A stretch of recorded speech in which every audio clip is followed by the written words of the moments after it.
This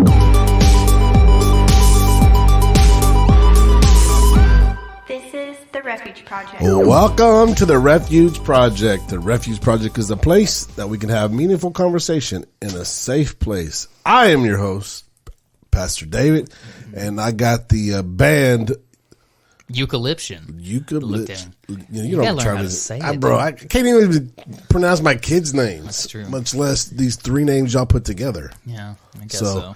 Got these special guests here. Y'all know James. He's part of the band, and he got his little brother Ben. Yeah. Where's Little the brother applause? Ben. There you go. That's what you should go by, little brother Ben. That's kind of got a little ring to it. I'll take it. These guys got some new music coming out, and we're gonna jump into that a little bit later. But how things been going? So far, so good. Doing good. My back's feeling a lot better. Yeah, I'm basically good to go now. You're back. There it is. I found the button in time. I'm mostly back. I don't feel comfortable lifting anything significantly heavy, but I don't need to for my day-to-day life, so I'm good at the moment. Very good. As long as you get them trays out to the table. That's right, man. So Trays out to the table. yeah. So we just got back from the men's advance. Yeah. It was a good time. We'll hear him a little bit later, but your grandfather, Pastor Ron, he preached it and did a phenomenal Where did y'all go? job. I don't remember where y'all We went to Danbury, Texas. That's right. Y'all usually go there, right? I feel like y'all been a few times. Yeah, that's normally where we go. I think the last couple of years because of that COVID, we've been to a couple other spots. Yeah. But now they're back up and running again, so we went out there. Beautiful place. Mm-hmm. It's probably on 100 acres or something like that. Got fishing ponds, and the great room is just unbelievable. Yeah, the whole thing is really nice. Yeah. The beds are about time to be replaced. Yeah. Woke up with old man sore shoulders. Bring your own bed next time? I don't know. Just might drive back and forth. Yeah. It's like an hour and 15 minutes from my house. I might just have to make that drive every day. That's not even bad, man. No. I would do that. If the beds were that bad, I'd say I'll see you guys in the morning. So we got there Friday night. So I slept there Friday night. And then most people stay Saturday night and then get up and drive straight to church. Yeah. So Saturday we had our did our deal, and Pastor Ron preached Saturday night. We cleaned up, got ready to, go the next morning, and then I just bounced, drove home, and slept in my own bed. So I'm way more inclined to just stay up really late the night before something than get up extra early to do it. So I'd way rather drive till 2 a.m. to get home. Yeah, sleep in my own bed than that was up it. at I was like home 5. I was home by 11. Got to sleep next to my wife. Take one car, have one car to church the next day. So it just made sense. You go. Yeah. So especially sleeping next to my own wife, it's way better than Calvin. She don't snore near as loud. No comment. Just joking, Calvin. I'm the one that snored and kept him up all night. But that's fine. That's fine. That's not surprising. You know what you get when you come, sleep with me. If I had to guess who snores more, you or Calvin, I'd pick you. Oh yeah, I'm a snorer For sure. Mm-hmm. I am anything over 200 pounds. Oh, I'm up there, bro. I like get it. I told you about my dad snoring, right? No, he's a snorer, man. Yeah, we got real close in Israel, man. Me and him for 2 weeks. He was getting it, huh? Dude, I figured it out. So what you got to do is get earplugs. Never slept with earplugs. Brother Calvin, he already knows. You got to face the other way. You got to face the other way, and then you get another pillow and put it right on top of your head. Wow, that's intense. Legit. Yeah, but where you can breathe. Yeah. So just over your eyes and your ear. And then you're science. good to go. You'll go right to sleep. So you have to have earplugs and a pillow. A pillow. Right. Yep. And face the other direction. Yeah. That's pretty wild. I figured it out the second night. I had that. We took a cruise years ago, and it was in the same room with my parents. And I was like, Mom, how have you slept ever? Getting up in the mornings, I would find my mom sleeping on the couch a lot. Like, she would just already be, so she'd go to sleep in the bed. She goes to sleep at like 8 o'clock or something real Well, she had to get to sleep before he got there. Yeah, so she'll sleep for a few hours, and then my dad will come in, and then they'll both sleep for a couple hours. At some point, she'll wake up, and then she'll move to the couch. Gotta go. Yeah. Yeah. And then I realized, I said, oh, no wonder I always see her on the couch out here. Well, maybe that's what it's going to be. How long they been married? A while, right? Over 30. Over 30. So Sandra and I are almost 25. And I find her sleeping at the other end of the bed some nights. She doesn't leave the room, but she's like sleeping at my feet because it gets pretty intense. But that's what I was doing in the cruise room, because those are small rooms. Yeah. Just put the headphones in, crank it up. Yeah. Now if you have your your AirPods, you just put that on whatever setting it is, and you can't hear nothing. Yeah. Nah, man. The problem with those cruise ship rooms is that they're like dead. They're dead quiet, right? Yeah. So that's you the just worst. hear. So there's nothing going on. So if somebody's snoring, it just seems that much louder. Oh, see, I have to listen to the fan. You gotta have a fan, yeah. And I so gotta they have a took fan. us like cruise number 3 going to finally bring a fan. One of us brought a fan, and we're like, all right, one of us got a fan? So can you bring a fan to a cruise? You can bring a fan on a cruise, Okay. a little guy, Yeah. Yeah. We had to. I have a or else it's none saved of us to my would sleep favorites. all week. None of us would sleep all on week. YouTube on my favorites. I have a fan noise.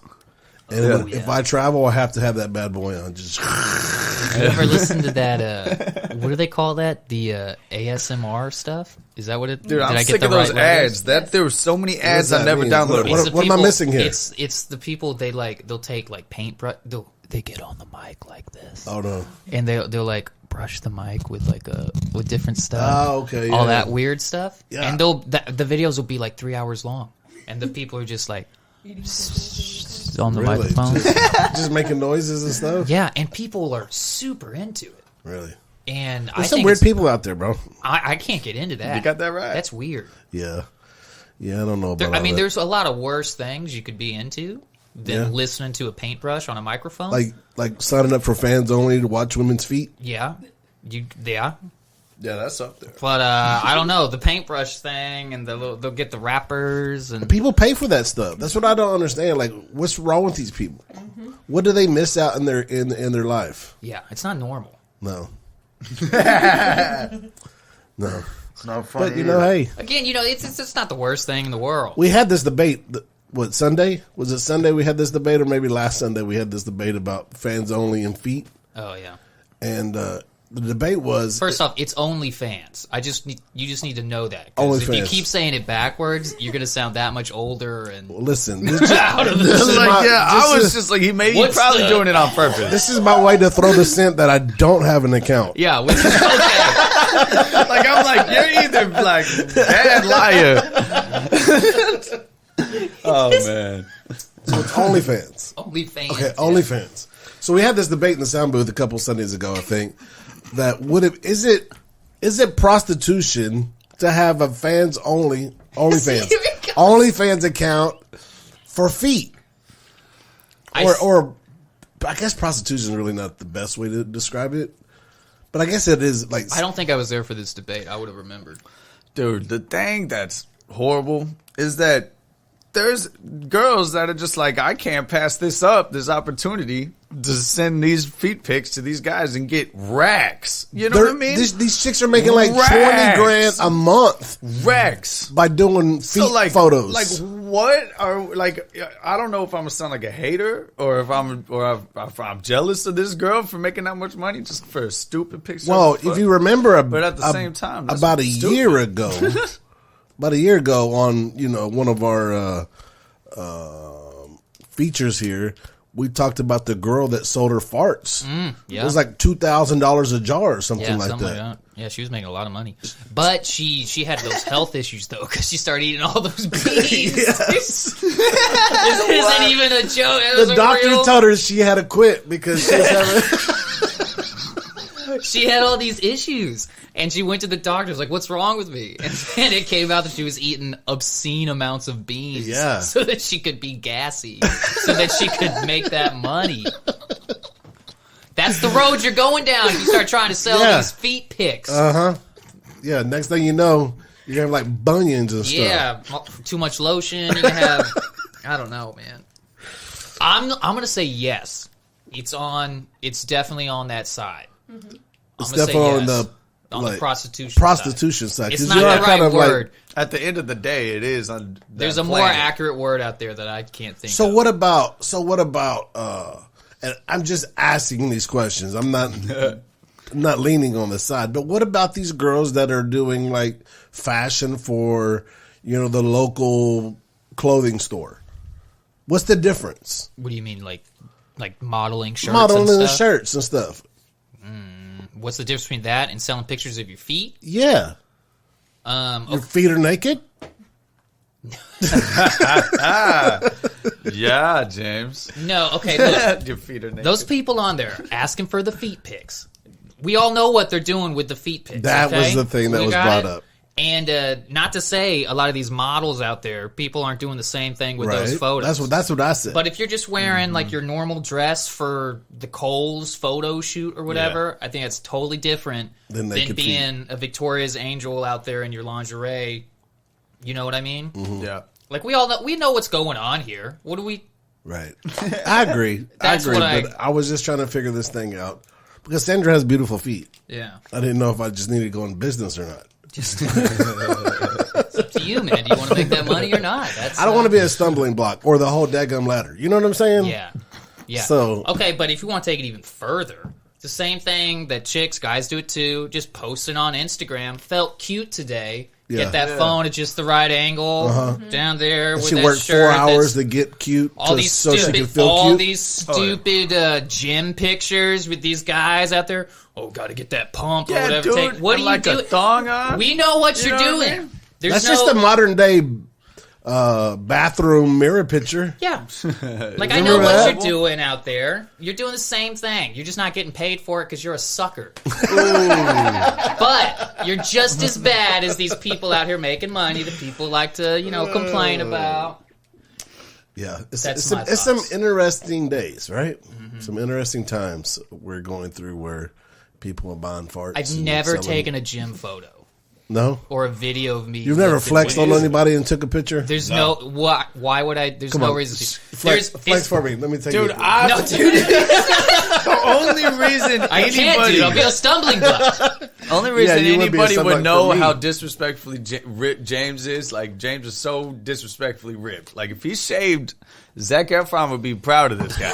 No, Zac Efron, he's leaned into the... All I'm saying is that he don't ever... Nobody knows, but I tell everybody. You can tell him. Look at him. Look at him. Look at the way the sleeves wrap around his biceps. Like, I'm wearing a size small to get that action. Okay? You got to get to the large, man. And that's a large. Actually, this one's shrunk. This was probably a medium. There's a difference between there's a difference between dressing nice, looking good, and like wearing the clothes where you're trying to make yourself look specifically sexy in this certain way. Mm-hmm. So we're talking about intention here. Yeah, it's like, what are you doing? Like, everybody's got to wear a shirt today. Yeah. And I'm not saying you don't. We do. I'm not saying it's a sin to look good in your clothes. But you know what I'm talking about. And like, there's also a difference between like somebody posting gym pics where they're like, "Hey, I lost 150 pounds and I just wanted to inspire some people. Check it out. I've done all this stuff." And between like the girl with the phone that's behind her taking the video of her doing squats and she's like winking at the camera. Like, there's a difference between all that stuff. You know what I mean? Yeah. And just because you got your clothes on technically doesn't mean you're any better than these chicks out there on their fans only page. Only fans. Yeah, that was gotcha. You weren't looking at it. Okay. We did the air quotes. I was giving you a shout out in a disrespectful being a boomer. Disrespectful shout out. Yeah. But, man, I saw this Dodge Ram on the, they had a thing that said only Rams. It was pretty funny, man. I'm like, all right, I respect that guy. That's a good sticker, dude. Not gonna lie. I tell you that Tara... They kind of get wild with some of those diesel stickers. They do. I told you that Tara hates Dodge Rams. She hates them. I tell you about this. The people who drive them are Dodge Rams. That's why she said, I don't like the people. She said, every time a big truck comes and cuts me off or something like that, it's always a Dodge Ram. It's always a Ram. It's always some big Dodge truck. Yeah, did you just buy a Dodge? No, it's a Nissan. Oh, it's a Nissan. That's right. Yeah. I wish I had. So how's that coming along? Dude, it's fine, but I still supposedly this is the week that I get those. Supposedly, I talked to the lady on the phone last week. It might have been the day we did the podcast. I think I called, I talked to her on the phone, right? And I was being like real stern with her, and I was telling her, I was like, I said, hey, it's good if you She's can't. like, don't make me take my shirt off and show you what. She's probably listening to this right now. Like, I said, look, if you can't, because I was like, hey, you were supposed to start. Her whole thing is, the courts and the COVID and so everything takes so long, and that's, I'm just waiting for the court process. And I said, hey, I know everything takes long right now. That's how it's been with every sector of every department you can think of. I said the reason this is a problem is that the plates you gave me expired on July 3rd, and you didn't start the process till July 1st when I texted you about it. You were supposed to start it a month and a half before that when I bought the truck. And if you had done that, everything would be fine. And so I was being like real stern with her about it. And I was like, look, and if you don't think you can get it to me in the next few days, you need to give me some new tags because I can't legally drive this truck right now because I'm waiting on you because you didn't do what you were supposed to do a month and a half ago. yeah. And I was being really stern about it, but I wasn't being a jerk, but I wasn't holding back the facts or whatever, right? And she's like, you can hear her like she's like almost crying on the phone. And she says, but it's just the courts, and I'm trying. I called the courts on July 1st, and it was 2 weeks ago. I'm still waiting. And, so do you feel bad? no, I don't feel bad because she messed up. Dang. But she said, if you will give me one more week. And so this is one more week. Uh-oh. So, Oh man, now she's gonna really. so if it's not by the end of this Hey, let's week, call her on air. Dude, I'll call her. No, don't do that. She won't answer. James, for some reason, he doesn't feel bad about it at all. I don't feel bad for about this lady. things if you are clearly in the wrong. If I didn't do anything wrong, I don't feel bad about the truth. I'm a nice guy. You can't handle the truth. You can't. I'm a nice guy. Like I said, I wasn't being a jerk to her about it, but I'm not going to be like, well, maybe if you had. No, ma'am, maybe I'm done talking. it. No, I'll let her talk, and then I'll tell her exactly why everything she said is not valid and doesn't count because. Anyway, so hopefully this is the week. To speak to her manager? No, 'cause it's no, she's like a person. Manager! What is it? Hey, before we jump into Culture Corner, I want to shout out to Nigeria. Hey, Nigeria for coming in. And Nambia and Nigeria I don't know what the music's like over there. sliding in on the Refuge Project from wherever Nigeria and Nambia is. It's in Africa, dude. Africa, yeah, in Africa, in the on, in the plains of Africa. Plains. Sorry, I pointed to the map like you could read it. It's really small. It's just really decoration. Yeah, I mean, it's really not. Yeah. It's a nice frame. Yeah, looks good. Looks good. Anyways, let's jump right into Culture Corner. All right, Ben, this is you. Go ahead. Freestyle. This is it. Go ahead. Culture Corner. Why you? You had it, man. That's the thing. The guests have to give a freestyle flow. Yeah. None of the guests know that yet, but No, it's it was all up on you, and you messed it up. yeah. All right, James, what you got? All right, mine is. Let me pull it back up, man. All right, the title of mine says "Meet Simba, the Pakistani goat with ears so long he might set a world record." Wow. And I wish you guys could see And this the photo. I past can show world you record guys. of the ears Look at were these ears, how dude. long? You see that? Yeah, no, those are at these looking like ears the on this world's goat. longest. Okay. All See right. that? This is like the real life Dumbo, except it's a goat from Pakistan. Yeah, his head looks like one of those planes that you had when you was a kid, them foam planes that you would yeah. throw. Mm-hmm. You know? Yep, I get it. Yep. They're like 3 foot long, huh? Well, it's actually, I believe it's 24 inches. Okay, 2 foot. 23 inches. All right. There we With go. some long ears. I bet you can hear very well. Yeah, I don't know. It might be too much. It might be overkill. Where, like, they cover up too much. Oh, maybe. I don't know. They didn't say any. The article didn't say anything about his hearing ability.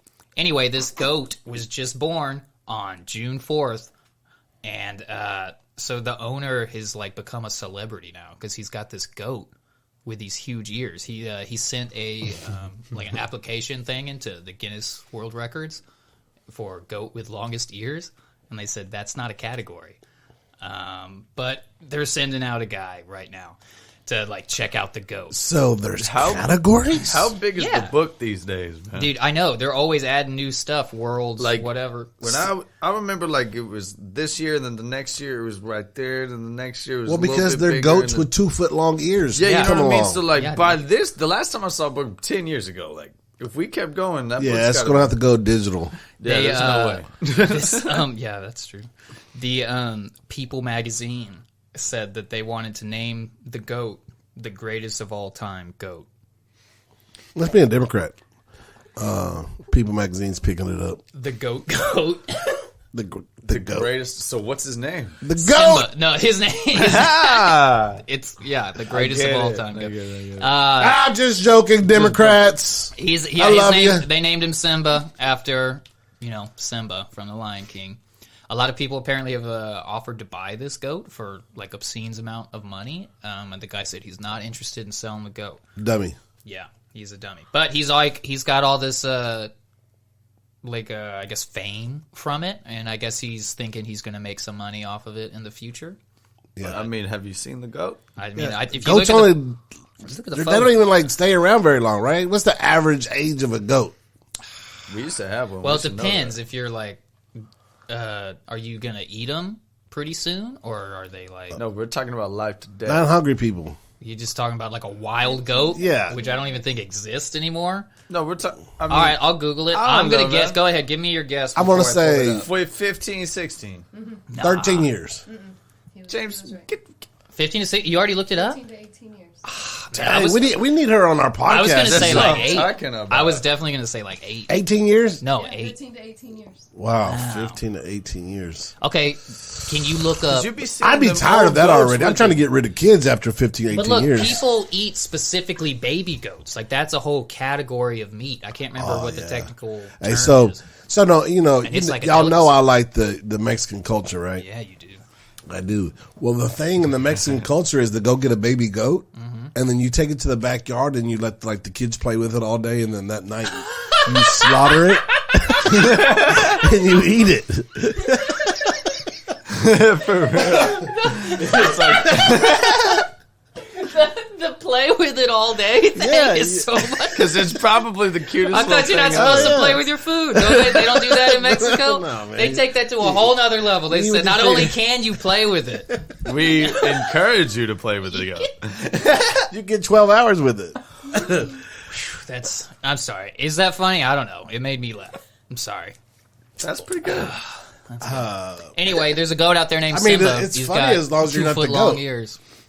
We was talking about the other day. That was talking about, whoever gets up early, gets this or that. And I was just like, everybody heard like the early bird gets the worm, right? Yeah. I always look at it from the worm's perspective. He got up early too. Yeah. And he got 8. That's a good point. So we're not all birds out there. Some of us are worms. Some of it, yeah. Worm. Somebody's got to be the worm. How do you make it in this world if you're just a worm? Shoot, I'm flying with the Eagles, baby.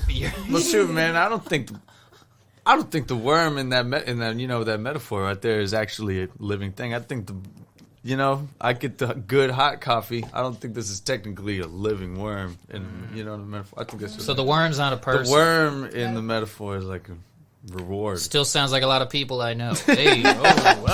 Because I was feeling real bad for the worm. I'm like, yeah, that is some, that's not fair. Not it's a bird eat worm world out there, y'all. Some of us are birds and some of us are worms. That's right. And if you're the worm, so big don't worm, be stand walking up around during breakfast time. Stay underground where you should be. Yeah. Not too close to the surface. Worms are not that smart anyways, right? Because you always find them on the concrete all dried out. Yeah, they're so stupid, dude. So dumb. They didn't know they couldn't slither across it. What do you even call a worm's walking?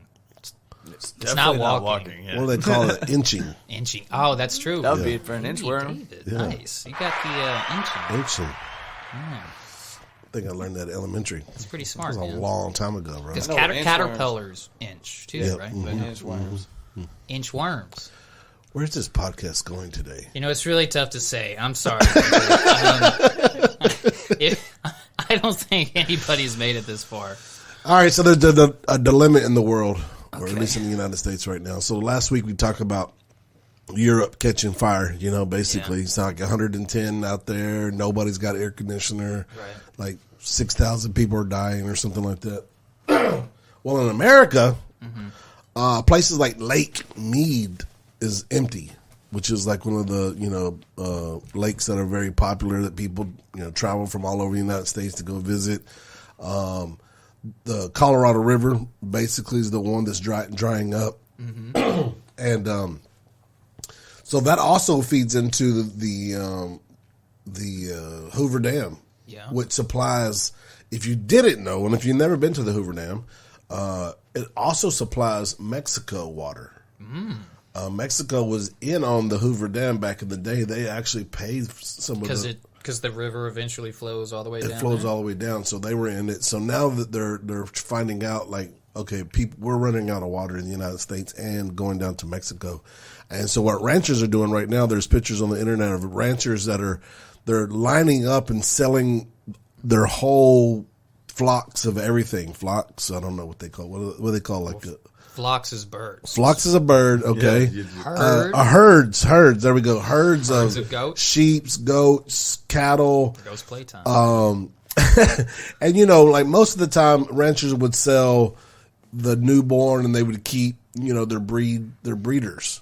But they're deciding now they're just going selling everything, and even like trying to get out from underneath the land now because there's not enough water to water the land so that the cows and whatever herd they have are actually eating off of, which makes sense because if you look at the Bible, right? Remember the rainbow in the Bible? It's God's promise that he would never flood the earth again. Yeah. So it says that he was going to do it with fire. So how do you have fire take over? Droughts. So I'm looking at this, the world's looking at this as like, oh, poor little cow. I'm looking at this going, oh, look out. The world's coming to an end. Poor us. Well, they've been having those, was it last year they were having all those fires in California? Yes. The last 2 years. Yeah. Because that's what really hurt our industry in the pool business because, 2 of our plants burned down that was producing chlorine. Oh, over in California. Yeah, and we're still not back to where we need to be because they're still rebuilding those plants. So, yeah. So, yeah, I mean, like I think half of California gets burned down every year. Yeah, something like that. So, it's all that sin over there. Guys just trying to burn that stuff up on Sodom and Gomorrah, California.ca. Could be. I don't know. But it's interesting. We keep looking at this stuff and we just keep wondering, is God coming back? Everything that I see in the news, this is what you need to do. You need to read the news or watch it on TV and then read the Bible side by side. Yeah, and then you're going to freak out. Yeah, you're not going to leave the house. Oh, man, this is like coming quickly. You're going to quit your job, sell your cars. Yeah, you're going to take some time off and spend with your family. So where do we go? Do we move to Canada? Do we move to Alaska? What do we do? What's the move here? New Zealand? New Zealand? Get saved. Stay where you're at. Stay where you're at. Stay safe. Just love Jesus. Wow, love Jesus where you're at. Just lifted off of my shoulders. You ain't got to go nowhere. I already have my bags packed. H-Town's the best anyways. I mean, it's going to get hot. It is hot already. The Bible says that it don't matter where you are, the top of the mountain or the bottom of the valley. Here he goes. He's preaching now. Yeah, so you mean he's going to find you. So even if you tried to move, he's coming for you. If I go to Iceland or something? Iceland's, I mean, it's just, it's you're cold just, up there. you're just putting it off a little bit longer. Okay. You don't think he'll start with Iceland? It's going to melt, bro. It's going to take time to melt. You're going to see the fire coming. Iceland's actually mostly green, and Greenland's Greenland. Yeah, there we go. There we go. You're supposed to go to Greenland. I'll go either one. They're both cold. So what would happen there? With the whole Iceland being green? It was the Viking thing. I think they just didn't know what they were talking about. I think they got it backwards. No, they did it on purpose. Y'all don't know this? Guys. Oh, yeah, because they didn't want people going over there. And they wanted to keep Iceland. And they were like, nah, dude, y'all should go over there to Greenland. And they tricked them. They called it, they named the lands opposite of what they were. The Vikings did. To throw off, to confuse other people. Yeah, you didn't. I didn't remember that. It was good stuff, man. School's crazy. Yeah, school, that's what I knew. Kids, pay attention. School's a good thing. Learn about the Vikings. James knows all about it, but he was saying, I need to move to Iceland. You know, like, Yeah, I even though said he got Iceland. it backwards, he should have said green. No, I said Iceland because I want to go to the green one. Nobody lives in Iceland in a green one. But if it's all going to get hot, we're talking about... I need Oh, at man. least there's like some fishing villages and stuff in Iceland. All right. What am I going to do in Greenland? Anyway, Ice fishing. Yeah. so the fire starts. Where does it start? Does it start in California? I don't know. I think Americans are a little bit too much of thinking that God loves them the most. So Maybe it starts in the middle, in the desert somewhere out in the Middle East. yeah, I think it's probably going to start around the equator somewhere and just kind of work its way around. Equator. Quito. Could be. I don't know. We should read our Bible more. Yeah, probably really tells should. us. It probably does. It's probably got the coordinates, latitude and longitude, and all that. Well, we probably should keep on moving. Yeah, let's move it on. Let's move Quit it on. talking about stuff we have no idea what we're talking about, right? Yeah, Except go ahead. Iceland and Greenland. Y'all pulled that one off. Yeah, for sure. I know everything about Iceland. I don't know anything about Iceland. Hey, listen. Last week we had a really good podcast. Okay. Which one was last week? Last week we talked about the message to the church. Oh yeah. I remember last week we had the Jordan Peterson video. Well, that tanked really bad. It's too bad. That was a good Yeah, one. it was a good one. We had just got a handful of listens to that one. Other ones got hundreds of listens, and this one's don't even got a quarter of that. So go ahead and check that one out. I thought it was really good. It makes you think. So go out and check that one out. And shout out to Libya and all the people. Was it Libya? No, It was Nigeria. Nigeria, yeah. And Nambia. Nambia, They not named- Libya. was it Nambia? Nambia, Yeah. yeah. So go and check that out. All right. Well, we going to jump into the reason why we're here today, and that's we have this special band named Eucalyptian. EUCALYPTION, There you go. and they All right, you know the eucalyptus tree. yeah. Can you say that? Eucalyptus. So you just can't speak. It's not the name. It's just.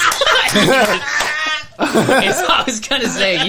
You just a big old. I can't say that word no more. I was gonna say if you could say that, just change. We've been doing this for I was like, a year or two now. Y'all know I we can't already speak. had a podcast I'm together. sorry, We okay. already had the whole... All right, I'll let you slide forever. Then I'll just know that I'm a big dummy. Come on. you're not a dummy. Your tongue just gets a little twisted up. My sometimes. tongue's too big for my mouth. That's what I've come. That's why I'm putting it on. Anyways. Is it because you have a big tongue or a small mouth? mouth is pretty big? So I'm just gonna go with big tongue, You just got an extra large tongue. extra large tongue. All right. Anyway, I'm sorry. I didn't mean to derail you. You were All right. So tell me about this new project you guys are working on. well. It's the new single we got coming out. So do you have a name for the project? It's called "Help You." This Help is You? the name of the new single. Okay. And y'all been working on it for how long? Since you actually dropped been the a last while. album. Yeah. Well, depends on what you mean by working on it. We worked on it. We wrote the song. It's probably been like 6 or 7 months or so. The single. Yeah. Okay. And then spend a little time mixing it and all that kind of stuff. And then it was done. Like just the song itself was probably done like 3 or 4 months ago. But then we wanted to make a video for it, and then that took longer than we originally thought. And anyway, so it's been quite a while since we find. And then once you get it done, in order to upload it anywhere, it's got to like what's the word? It's got to like process and get because if you upload something to Spotify, like they're getting thousands and thousands and thousands of uploads every day. So for them to like check your song and make sure that there's no like explicit language or something if it's not labeled that. No. Anyway, to make sure the files are the right kind of files and all that kind of stuff, it takes like a month before they get to your thing. So once you're done, then you got to wait another month for that. So anyway, we've been working on it for like at least 6 months. So tell me the premise of this song. We'll listen to it and then we'll come back and talk about it. Tell you the purpose of it? The premise. Oh, well, it's called Help You. Oh, you started it out. It's called Help You. It'll pretty much explain itself. And it's coming out Friday. Today, Tuesday. This will come out Thursday. So it's coming out tomorrow. So actually at midnight tonight, if you're listening to this on Thursday, Yep. the song will be available everywhere. And then the video is going to go up at 7 o'clock p.m. on Friday. So the song will be available during the day, and then the video will actually be out at 7 on Friday. And why don't we just check it roll out? it. Yeah. Society has collapsed after Elon Musk's purchase of Twitter. The liberals have infiltrated the capital city of the Republic in the name of affordable real estate. Only trans vegans have survived by making human sacrifices to apex predators and also to cute puppies. After having their minds wiped by government propaganda, James and Ben are left to roam in search of meaning, the guitar of truth, and to rediscover what once was.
Shout out to Ben Pennington.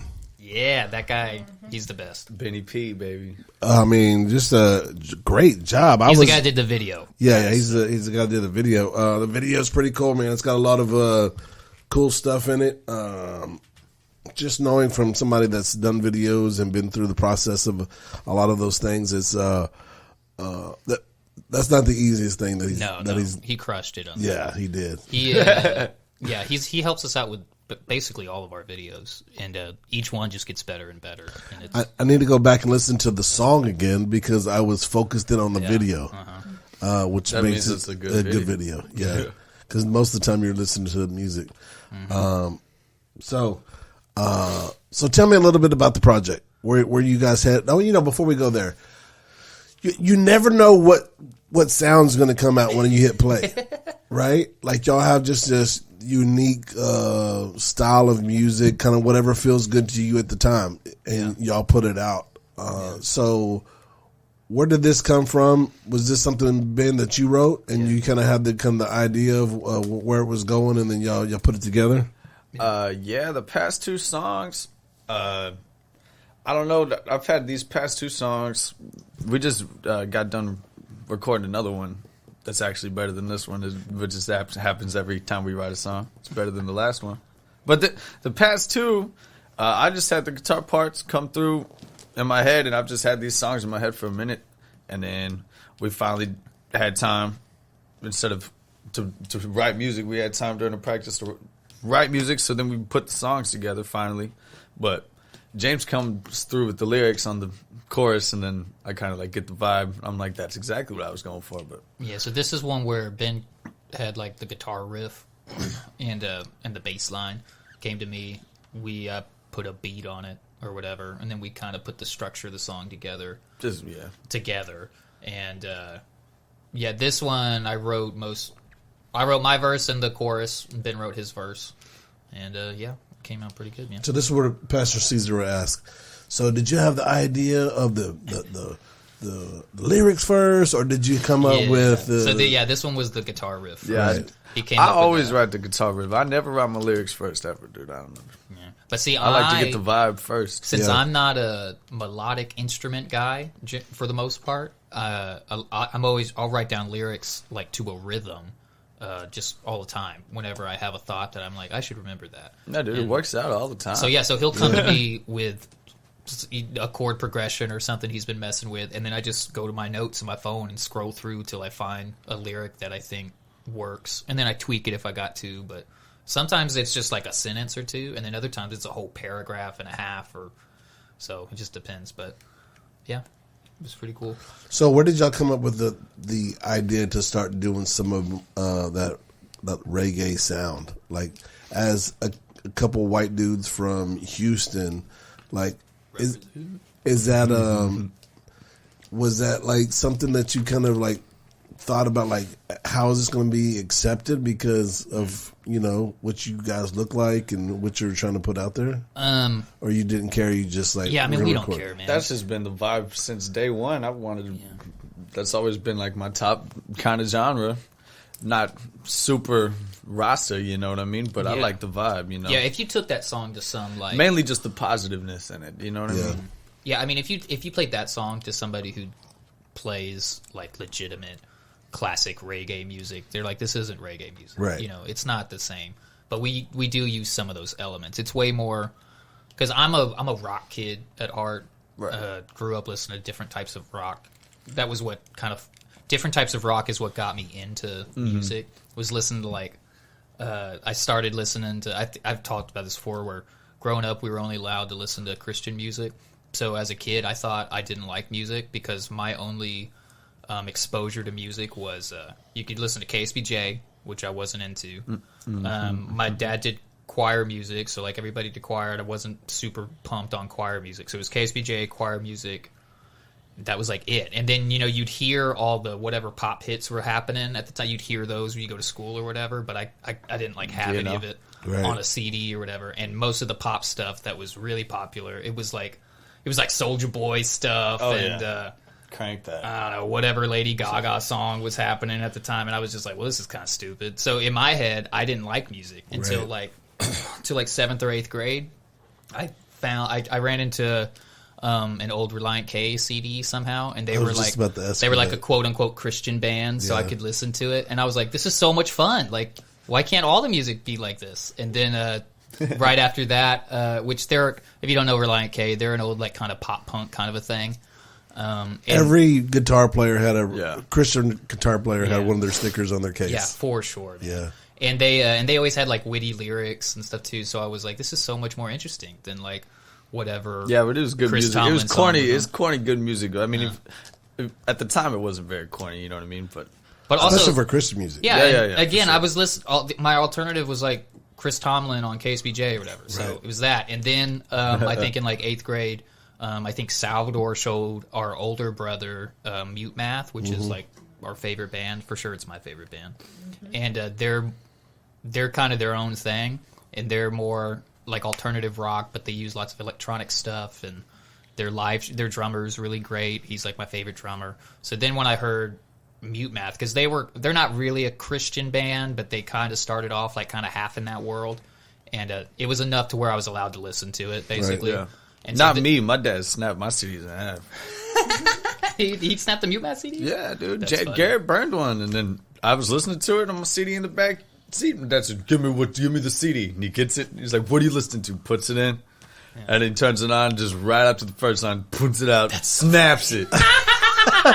Like, that's happened That's too many such times. a gangster dad. Dude, he's done it My 2 or mom 3 burned. times. Our mom, she burned my Pokemon cards at some point. Yeah, dude, too. they threw my They were Yu-Gi-Oh hardcore, cards. dude. Things are Yu-Gi-Oh probably card. worth a fortune now. Yeah, dude, I had my Charmander. Anyway, I don't know. Even Did you really have a Charmander? I did. I had one. Oh my I don't goodness! remember. That Probably was like worth- my good card. It's probably worth $10,000. Yeah, now. dude, everybody's into Pokemon again. Yeah. But anyway, once I heard that band, I was like, oh, music's cool. And then I started just like searching out whatever I could get my hands on. So mute math. So mute math would be kind of like what's the Stone? Not Stone Temple Pilots. What's the other pilot? 21 21 Pilots. Stone I, Temple. I guess they would be something like that. They're like started out a Christian, but well, not I'm the same. Not the same type of music, but the same like that band where it gets played on Christian and secular side because they have some ties to the church somewhere. Yeah, way back. Well, when. the lead singer guy from Mute Math, his name's Paul Meany. He before he was in Mute Math, he was in this band called Earthsuit, which Salvador is going to know about Earthsuit out there, and maybe like one other person, Deborah. Never for heard sure. of it. Yeah. Anyway, they were like kind of a Christian act, but that dissolved once they started Mute Math. But they all like grew up like playing in the church and all, and so they all had ties to Christian stuff. But yeah, they were for sure like our biggest influence. What for about sure. was y'all able to listen to Creed? No. I never wanted to, so I didn't even try. But, Oh wow. So what was the inspiration? What's the inspiration on this new project? You know, you have.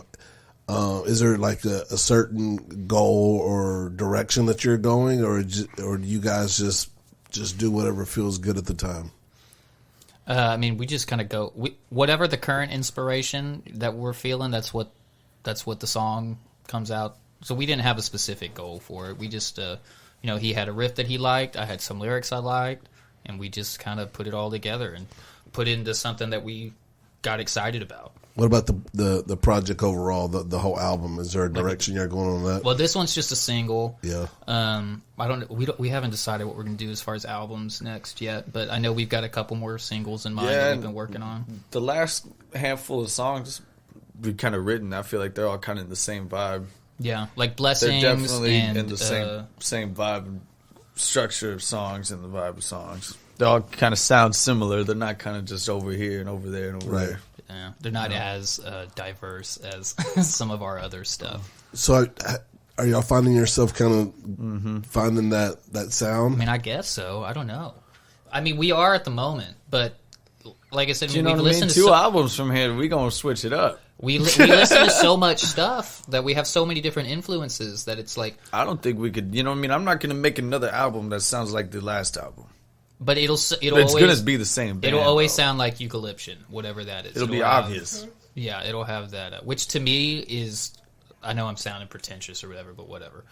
To me, the mark of a good, like all my favorite bands out there, they sound like them. So if I brought up Mute Math again, they could play any genre they wanted, and it would still sound like Mute Math playing that song. It wouldn't just sound like their earlier stuff was more kind of like alternative rock-ish, and then at some point they put out kind of a more like 70s rock kind of a thing album, and then they put out like a big synth heavy kind of poppy album, and like so they put out like all these different genre albums, but Very it always, different albums. But it always sounded like Mute Math playing the pop song, like Mute Math playing classic rock. It always had like that feel. Whereas I listen to lots of bands where they'll have a first album that I loved, and it was whatever genre it is, and then their second album they changed it up and it's a different genre, but it just sounds like a different genre. It doesn't sound like the same band playing a different genre. So to me, the best bands, they have their own sound, whatever that is.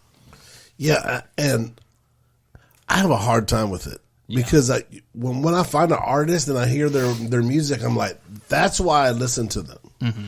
And then, especially after if it's a artist and then they have a couple hit songs or whatever, and then they come out and they're just like, okay, I'm not doing music like that anymore. I'm doing music for me. Yeah. Right? And then so they totally change up everything. I'm just like, that's cool, but that's not why I came to listen to you. Totally. You know? But for me, like for us anyway, whatever song we're playing, that's the song we want to play. Yeah. Like, it's not like we made some album because we thought it was going to sell good, but now we're going to do our own thing because we got to stay true to our artistic. We're always just whatever we want to do is what the song sounds like. And so I feel like if you do that and you do it properly, you'll have your own sound, and then you can play whatever the heck you want, and it'll be great. Like, for instance, but I had that same experience with that you described with lots of bands. For instance, there's this band called Muse, which is a really big band. It's been around for a couple decades at this point. Their older stuff was kind of heavier, aggressive, kind of prog-ish rock music. And when I got into them back in the day, that was like when I wanted to listen to that style of music, I would go to them for that. But then I think Caesar's actually talked about some of these albums. They put out like their 5th or 6th album. It was way poppier, and it had a lot of synthy stuff in it. And it was just a totally different vibe. It was really good, but it was totally different. And so then I kind of dropped off and stopped listening to them for a while. But then I went through phases where I got all into synthesizers and electronic weird stuff. And then somehow I went back and listened to that album. And I was like, dude, this is an amazing album. I love this album. Right. But it's a different feeling than their first stuff. So it's just like I super appreciate it all. But I pick different albums when I'm in different moods, or you know what I mean? Yeah. So Ben, tell me the process of putting something down. Like, do you just go through your day, and then if something pops in your head, did you just like, oh man, I need to really sit down and just kind of put that on paper, or do you try to have an atmosphere of really being able to produce art? Oh yeah, I don't just like if I don't have anything to do, I don't just, all right, you know what, I'm gonna pick up a guitar and write something. Like, I always have my guitar is just sitting there, and so if I feel like, yo, I'm gonna pick up the guitar right now, I'm not gonna ask the question. I'm gonna pick up the guitar and I'm just gonna start messing around, just kind of play some. I usually have a little riff that I kind of have going on in my head, but then with the vibes right, and then I'll just do it. I'll just play a riff real quick, and then once I perfect it, whoever's with me, I'll just be like, hey, that's it. What y'all think of that? You know, and then I'll just know when that's the riff, or like that's the intro, or if that's the verse or something. I don't force anything, but whenever I feel the need to pick it up and I feel the vibe and we're all having a good time, just me, you know, Matt or Seth or Ryan, we're hanging out. And then, because Ryan, if I start playing the guitar, he just starts flowing over it no matter what. Any time of day. And it's hilarious. He's really good at it. So we can do it all day long. So, which pro tip for any creative people out there is to have as little stumbling blocks in between you and whatever your creative thing is. Mm-hmm. So for Ben playing guitar, like, have that guitar ready to go. So all you gotta do is pick it up and turn it on. Because the worst thing is when you start feeling inspired by whatever it is, and you're like, oh, I want to go work on it. Yeah, that's, and nothing's set up, and you got to spend 15 minutes getting everything ready to go, and by then the vibe's gone. Yeah, because my dad got me a new acoustic for my birthday, man, which is a huge surprise. So that thing's, I'll be playing on my acoustic a lot. I'll just pick it right up. Yeah, I was listening to I don't know if you know who the producer is, Scott Storch. Oh, super dude. If you don't know who super Scott producer, Storch right? He's produced everything from Dr. Dre to Beyonce. I mean, anybody and everybody, especially in the late '90s, well, probably early 2000s. Made a couple $100 million doing it or whatever. But he talks about being in the studio with Dr. Dre and how Dr. Dre is like a perfectionist. Mm-hmm. But when Dre's ears hears what he's looking for, it's an automatic smash hit, right? Yeah. And he just talks about that Dre will bring him in and just he's called it the piano man, and that's what he does is play the piano. And you know, he said he'll just be playing for hours and hours and just kind of like just all over the place, and then Dre be like, "That's it, that's it." And I think that for as long as music's been played, and now so many genres, and the internet makes the world so small, and now we're able to hear music from all over the world with a couple clicks on a mouse. Yeah. How do you keep from doing something that somebody's already done, but keep it fresh at the same time? Go ahead, Ben. Tell him. Shoot, man, I don't know where that song came from. Y'all heard it, and I wrote it, and it was easy.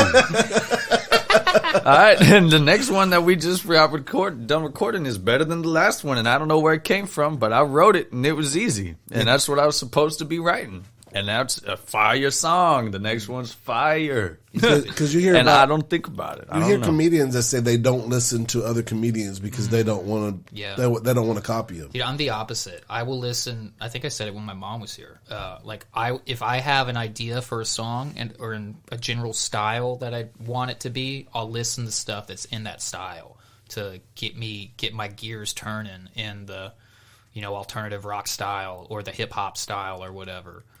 So I won't. Not only will I not avoid them, I will go I will seek out specifically whatever the artist or band is that I want to sound like in that particular instance.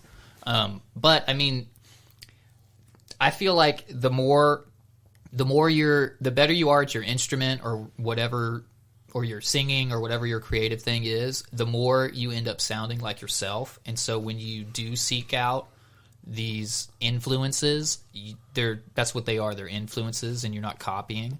I feel like usually once you start kind of copying stuff, it's probably because you don't have enough of a voice yourself to actually express whatever it is you're trying to express, so you end up copying people. So the better you are at your guitar, your bass, or your drums, or whatever it is, writing your lyrics, the more you will come out, and you can get influences from people as opposed to you just copying people. Because you start copying when you don't have anything to say yourself. That's so good, man. So be good at your craft first. Yeah, get good. Yeah, man. I mean, there's this random band that my old roommate showed me, and this new song that we just wrote. Like, there's just this one chord progression that it did, and it was just like a chord progression I hadn't really heard before, and it was like super simple. But I had never really heard it before, and I was like, wow, I really like that vibe. So for a little bit of this new song, I kind of took sort of, you know what I mean? It was influenced by it, but you would never know that I got that song from that song. You know what I mean? Right. But yeah, so I just kind of, like you said, I got influenced by that, but it's not the same at all. I listened to this interview of Dave Grohl, and he was talking about Dave Grohl's he was the drummer for the band Nirvana. He's been in a bunch of his own projects. He's the lead guy for this band called Foo Fighters. He in the rock world, he's like a big. Everybody knows who Dave Grohl is. I didn't know he was in both of those bands. Yeah, he's the same guy. So, and they're asking him about Nirvana drumming stuff, whoever the interviewer is, and he's saying something about I got a lot of those drum beats. I was listening to lots of disco music at the time, so those are all just old disco break beats. And he's the intro for the Nevermind, I'm sorry, Smells Like Teen Spirits on the. That thing that everybody knows if you play drums. He's like, yeah, that's just the fill from, I can't remember what the song is, but it's some old disco song. And then they play the song, and it's just some of and then they do a fill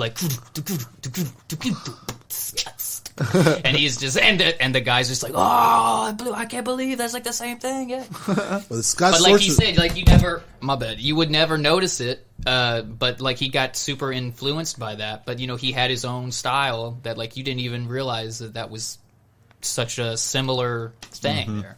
Scott Storch was actually talking about something similar to that he was playing this similar, I guess you call it chord progression or whatever. But he's like, Dre didn't hear it until he played it sloppy. He was just messing around because he'd been playing for so long that he actually accidentally played it sloppy, and Dre came around the corner and goes, that's it. Yeah. That's it. He was just like, that's the worst thing I played all day long. And then that turned it out to be Dre Day. Oh, really? So that's it just had one of those things. So, yeah, it's pretty interesting. So, how often do y'all write lyrics together? Pretty much never. No. Never. I don't think we've ever written lyrics. So y'all don't have writing sessions or anything like that? Our writing sessions, quote Is the unquote, music. is it's either I've got some idea that I'm bringing to him and we just playing it, or the other way around. Yeah, when we write songs together, we're pretty much laying the song out, laying. We're going to start with this, the intro, then we're going to go to this, then we're going to switch to this, and we pretty much try to make it the most comfortable way together, Because last time we were together, we thought we got this song together, and I listened to it a million times, and then one time I listened to it, I'm like, we need to just cut that part out there and just go straight to the second verse. And that was a great idea. I listened to it 20 times, and I never realized. And then I realized, like, we need to cut that part out. Just a waste of music. Yeah, so our writing sessions we already have an idea that we're working on, and then we're trying to play it together and like make it fit into a whole song. Mm-hmm. And then we'll record some little demo of that, and we'll both listen to it and mess with it. I'll try to add some lyrics or whatever. We're both kind of work on it on our own time, and then when we come back together, we know like hey, let's cut that interlude out between the verses or whatever, and we'll tweak it. So and it makes it a little bit more difficult too, because both of you are playing multiple instruments, right? It also makes it pretty easy though, because there ain't a whole bunch of people. Well, yeah, because you can know, like Ben can be like, hey, I'm going to play this guitar riff, which will be perfect for the bass line to do this. Or exactly. So you can kind of... Bass line here, let's go. Oh, well, I'll just do a guitar solo here. It's just going to be the bass line pretty much, but way up here. You have another prima donna in the band going, no, I need that solo or whatever. The downside to that is when we're trying to play the whole song together, when we're working on it, is like he can only play the guitar part right now. Guitar and bass at the same time. I can only play the drums right now. I can't play all the synth stuff at the same time while we're like actually working on it. And then... Yeah, so that's the downside. That's why we can't play every single one of our songs, make it sound exactly like it does on the album. Yeah. Yeah, so when we play stuff live, we'll make like different versions of stuff a lot of times, or we'll do like an acoustic version, or I'll do one that's more electronic based, and I'll bring in some more synths and drum machines and stuff. And anyway, so I know they do this a lot in worship, what they call stems and what stems, just like. That's just like tracks. Yeah, so they'll have whatever instrument that don't show up that day in church. They'll add that through some type of software. Yeah. Do y'all? No, we don't do any of that. We're all live. We're pretty anti that. Yeah. I like it's cool if you do it. I'm not talking down on people that do it. Most people play with some kind of backing tracks. A lot of people do, but that's always been something that I don't want to do at all.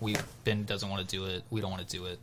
I went to so many shows where when that first started getting more popular, when like I feel like it was when dubstep started being a thing, people started incorporating more and more electronics into their live shows, and you would see popular acts tour with like 2 or 3 people on stage, but their songs had all these synths and all these like cymbal rise sounds like that they couldn't really. So if you're a Christian out there and you like Christian music, it'd be like King and Country. There's like 3 guys, but there's like a whole symphony sound in their music. Yeah, and so when you do that live, what the solution they would come up with is they would have all those sounds that wasn't just the guitar sound or wasn't the regular drum sounds or whatever. They would have all those playing on backing tracks, and they would just all play to the track. And I went to, and that's fine. I've seen shows where people do that, and it's great. But I saw way too many shows where people were doing that, and it was horrible. And it was just like, just because they're not tight with their music. Is that what it was? Just boring to watch. So instead of talent, it's like you would have this song with basically like 15 instruments playing, but it would be some chick singing and a guy on a guitar, and that was all that was on stage. And he's playing like the most big giant song. Yeah, and that's like, like that's not live music, man. And he's playing the most boring part barely, and she's just jumping around the stage going, "Put your hands up!" Yeah. And I'm just like, I don't want to. That's the worst show ever. And I went to way too many shows where I'm like, oh, I gotta go see this act. Yeah, it's really cool, and it's just. Somebody hitting play, somebody playing the easiest, most boring part barely, and some singer telling me to put my hands up. Let's jump around. Okay, so how do you? So let's talk about it for a second, because I'm sorry if you're not like music people. I'm sorry for this episode, but this is some of the stuff. You're good. Yeah, that's some of the stuff I geek out to. So, so how do you do that for your fans, right? Because you put out a nice, clean, polished. Song like we just heard from you guys, but then they go to your live show and then it's something different. So how do you give them the experience they experienced in their headphones, but then take them to a live show? So there's a bunch of ways to do it. Depends on what you want to do. So and depends on the song. So if you wanted it to sound exactly like the recording, again, depends on the song. But in that case, you would just need a couple other people on stage with you. So you could have one, like for this particular song, Help You, it's got regular drums in it playing, so you would need a drummer. We both are singing, so we can both sing. Ben's playing guitar, so you could have Ben play guitar. I need somebody else to play the bass line. So that's 2 more people. And then there's some simple synth stuff, which either I could play or I could get somebody else to play. So that one's not that hard. And there's like a tambourine in there. I could play percussion stuff. So we just need a few more people. If you want to hear this song live, go ahead and come to our show on the 31st. Yeah, we got a show on the 31st. We will be playing this song. July. July? So this is coming out tomorrow. And we got a show on Sunday night. So if you want tickets to that, just we've got the link in our bio on our Instagram and all, which is just Instagram/EUCALYPTION. But so you could do that route, or you can change up the song, and which is kind of what we've been doing, where we find a different, interesting way to play the song. Where so I've also been to shows where some band has a song that I really like, and I go to their show and they play the song, but they play like a acoustic version of it, which was fine, but it wasn't as good as the original, and I would have rather than play the original, or vice versa, or something. But then I've also been to shows, and my favorite band, Mute Math, is really great at this, where I go to the show, I love these songs, and they'll play a different version of one of their songs, and I loved it either as much or more than the recorded version. And it was different, but it was just they did it really well. So you can do it both ways. When you change the song, it can either be worse and you feel like you got gypped, or it can be better where you feel like, man, that was an amazing. I heard that live. None of my friends have heard the live version of that. I heard it live and it was better than the regular. So we are kind of just based off of our current situation where it's just us 2 playing live. We come up with different versions of songs that we can produce it live, where we're hopefully where it works, where you don't leave the show going, that wasn't as good as the regulars. I feel like I got ripped off. Where hopefully you see it and you're like, oh, that was really cool. That was a cool live version that I never heard before. You ever thought of put like bonus tracks where you do your live versions on there? Yeah, we some of the video. If you go to our YouTube channel, it's just EUCALYPTION. Everything's just EUCALYPTION. That's one of the reasons. That's one of the main Nobody's reasons. stealing that, right? Yeah, because it's not a real word. It's like, so you don't have to have EUCALYPTION music dot whatever. It's just EUCALYPTION. Plus, I need one of those black shirts. I have one of one of the album shirts. Yes, Yeah. the one that Eric was wearing Sunday or whenever that was. Yeah. I like that one. Yeah, that's our OG one. I think we've got like 2 left in some weird size. Yeah, you know, we need to get some more. Yeah, But that was a really dope shirt. Yeah, we'll probably make more of those at some point. Yeah. What were we saying, dude? Oh, bonus tracks. Doing your live version. Put your live version out there with it. So like on YouTube, there's a handful of videos where we did like live versions of these songs. So it's like alternative versions, and we did like live videos where again we got Ben Pennington. Where's the clap button to come shoot us doing live stuff? So like if you we have one of More Love in My Day, where there's the album version, sounds like that, and then we did a version where we kind of tweaked some of the stuff. I used a drum machine, and we actually recorded it in the youth building here a couple years ago, and we have that version. We made a YouTube video of that one and put it out, and so there's a handful of songs like that where we put live versions up like that. They're not on Spotify or whatever, but they're on YouTube, and you can check them out. Yeah, that's cool.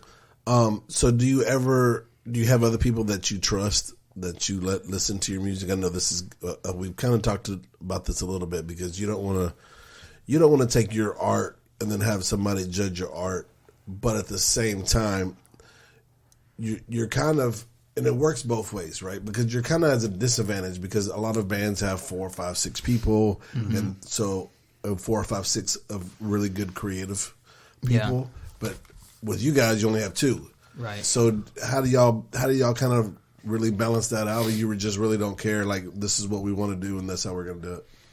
Dude, if we had 5 people in the band like we used to, man, and they were all sold out, serving tables, they could drop their career at any time, go on tour, like sold out, and they're all great music people that write music, man, that would be so fun. But that's so hard to have, dude. That's so borderline impossible. So when it comes to us two, just being us two, I'm not gonna lie, it's pretty easy and stress free when it comes down to every aspect of the band. You only have two people to worry about. Two people to deal with instead of Right. So I mean that's the positive. So as side, long as right? we can produce a show that's we bring the house down, it's just us two, and you hear our music, and it's obviously our music, which I think we got. I'd like to say that the show that we can put on right now for about an hour's worth of music is solid, and it sounds just as good as the songs do, if not better, live version. So there's a bunch of songs that we could play, but they wouldn't sound as good, if not better. You know what I mean? They would kind of just be like, man, we kind of got gypped on that song, as James was going to say. So we try to stay away from those. So I think we got about an hour. And so what about the creative process, though? You know, writing and producing the music. I think it's way easier. Yeah, it might be easier, but as far as like, is there a disadvantage of not having the other creatives there? I think it keeps our head screwed on straight and what the idea is and what the vibe is, and nobody else tries to change it. Yeah, it depends on the people. For us, I feel like because y'all been through both. I mean, y'all kind of went through this cycle of where you had people and you got rid of people. You've had people. And yeah, at the end of the day, we were always the writers, though. We were always, you know, they were just helping us out at the end of playing live shows. The band's only ever been me and Ben. When we had other people helping, they were just helping us put on live shows. So, so just musicians. That's what I'm saying. So if we had 5 people, like, and they were all, you know, like, which, you know, ideally one of these days, it'd be great to have a couple people that could play live stuff with us. Just at the moment, it's just not what's happening. But and then if you look at some of these bands, especially like when you get into like a different genre, like a country genre, like, a lot of country bands have professional Nashville musicians that play with ex-frontman. Right. Yeah. You know, you call them hired guns. Yeah. So. And they just come out and they play and they have they're the best of the best. You know, and they go on tour with these people and they play the best of the best. So music. ideally, eventually in the future, we probably have a couple of those people that can help us perform some of these things live. But as far as like the creative thing, we just rely on ourselves at this point in my life. Not that I know everything and I'm the best or whatever, but I know if it's good or not. If it's not good, I know it's not good. Ben's the same way, and we're pretty honest about it. And we're not going to sit there and be like, I like that. If we don't like that. Yeah, and when we're having those sessions where we're trying to figure out the structure of the song and how's the song going to go, we mess around with it. We play it a few different ways, and then once we play it the right way, we both go, oh yeah, that's it for sure. It's obviously. And so we just kind of trust ourselves, which I think if you were a little newer in the creative game, whatever that is, you might not have as much knowledge / experience to be able to like confidently say this is good or this is not good. But I mean, I've been playing drums since junior high. I'm 28, so that's like 15 years of playing drums. Ben's been playing bass since like elementary school, like 5th or something. We played together in front of people for decades at this point. Well, not decades, but over a decade. You know, like if it's a bad song, we know it's a bad song. You know, if it's not going to work, it's not. We know it's not going to work. So, do you think the relation between you guys as brothers helps the chemistry? For sure. That's the only way. That and just the fact that we both listened to lots of different styles of music and we played our instruments to lots of different styles of music in front of lots of different types of people in lots of different scenarios for quite a while at this point. So we know, like we played country pop songs where we're just like the hired gun kind of guy in the background, to big shows. We've done where it's just me and him playing acoustic stuff. We've done. I went through Vaughn one time playing some hip hop stuff. Playing hip hop stuff. Man. I've done where you're like the bar band in the background playing while nobody's listening. I've done that stuff. I've done the rock stuff. I went and sat in at a jazz club once or twice. You're out there playing jazz standards with strangers. And for y'all who don't know, jazz on the drums is kind of a big deal. Jazz in general is difficult. Like we've done jazz and the drums. We've done a bunch of stuff. There's still tons of shows that I haven't done, but we've done a lot. So like if it's gonna work on stage, if it's gonna be a good song, people are like we know if it's gonna be good or not. You know. So if just to kind of wrap this up, if somebody's coming out and they decide, hey man, I want to spend a few extra dollars, and they're going to come out and listen to you guys on July 31st, what can they expect? Well, so that set's going to be... So there's quite a few bands playing. It's one of those things where there's a handful of local bands all playing at this one place for the night. It's at a place called Numbers. It's an old place in Houston. Okay, what was Numbers? Right around the street was the After Club. Oh, I don't know. Dude, we don't know. That was before y'all's time. What are you talking about? I heard... I've been to like 2 things there in my life. I seen the Foo Fighters there. You saw Foo Fighters at Numbers? Numbers, yeah, No way back. way, I was probably like 18, just barely able to get in. That sounds ridiculous. Yeah, maybe I was 18? No way, you dude. sure You're you're saying not the wrong lying? band. No, Because Foo Fighters, but I'm telling you. Foo Fighters have not been around for 30 years. I'm not that old. So, okay, I might have been 20. It's probably 20 years ago. Okay? Okay, it might have been a little longer than 20 years. Because Nirvana was in the mid-90s, and then Dave Grohl did Foo Fighters like a decade after Nirvana stuff started. So, in what, the 2000s? Early 2000s. Yeah. So, I was probably like 20, Okay. 22. All right, Yeah. then. Early on, Foo Fighters. Nobody even knew who they were. Jeez. Yeah. That would have been cool. Yeah, so that was pretty Now cool. they're like headlining festivals. You can't get a ticket unless you Yeah, go and see there them in the was, stadium. and then they kind of went through like the Foo Fighters kind of like dipped for a while, and then they Yeah. came back and they exploded again. That was kind of wild. Yeah, I never got super into them, but they had a bunch of stuff where they lost members and changed. And I out feel like there was members and another stuff. band that nobody knew. Well, I know there was, and I can't remember who.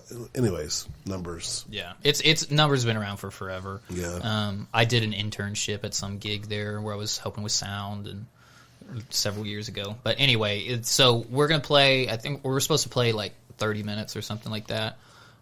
It's only $12 for a ticket. You can stay and watch all the bands if you want to. Some of them are actually pretty good. We're going on, I think, 5:30. All types of music. All types of music. It's all Houston bands and all. So Bands. All bands. yeah, I think they're all bands. There might be one that's not a band. That's more of like a hip hop guy. I think there's one, but yeah, they're mostly all a bunch of bands. That's cool. All right, well, leave the people with something. Let them know what's going on. You got a show on July 31st. Yeah, we got the show. The show's on July 31st. You want tickets? You can hit us up personally. We've got a few physical tickets left, or you can just go to the link in our bio on Instagram, and it'll take you to a link to the thing. You can get them there. Does it work better?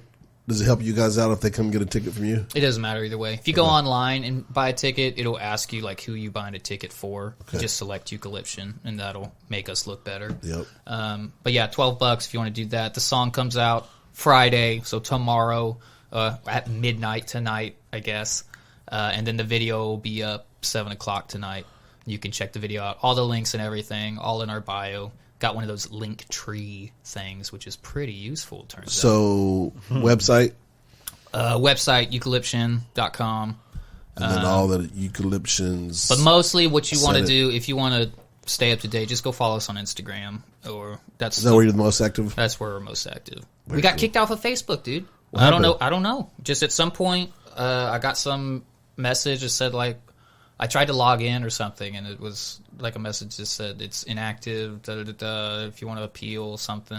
Anyway, so I kept trying to log in. I couldn't log in, and I mean that's it. Like, what do? You can't. That's funny. You can email the support or whatever, and nothing Facebook happens. never gets back to you. Yeah, there's no... Anyway, and then I tried it like a month later again, and it was like, this has been inactive for too long. It's gone. And I was just like, well, okay.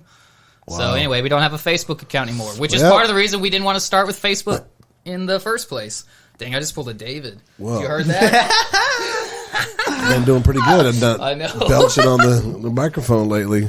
Anyway, but yeah, Instagram is the easiest way to check it out. So Yeah, so you just lost my age of people. yeah, well, it's okay. So most of those are not going to go to Numbers. Yeah, they're not coming anyway, so I'm not worried. okay. I always get advice from like my mom or somebody. Why don't you have a CD, an actual CD? And I'm like, Mom, all the people you're recommending this for are not coming to the show anyway. They're not buying it anyway. Yeah. We're not making music for them anyway. I mean, it's for everybody who wants it, but They're not going to listen to it. Yeah, you're not going to listen to it. yeah, We went and, so. Luke started driving. We went and bought him a new radio and needed backup camera stuff on it. Just wanted a little safety stuff.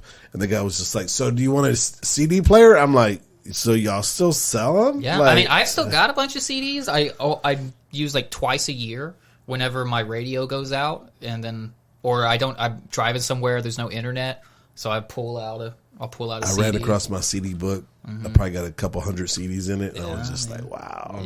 Remember those days, man. And they're expensive, man. It costs money to Yeah. make a CD. If you just want to give me several $100s so I can make a handful of CDs, I'll take it, y'all. But otherwise, So I think I'm probably CDs not are gonna really, make really. them. I guess CDs are only good to like sell at the shows or something. Maybe. Yeah, and you can make money like that. It's cool. So how do y'all do that? Do y'all just You just sell T-shirts and stuff. and you already do like selling downloads or anything like that? Yeah, I mean, you can buy it on iTunes, or you can go buy it digitally. But So when we were doing music, we were like right in between. We were like Straight CDs.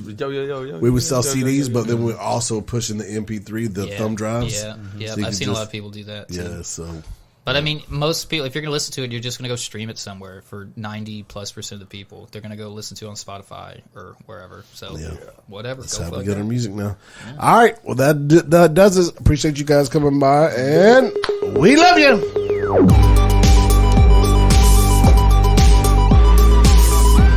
This is the Refuge Project.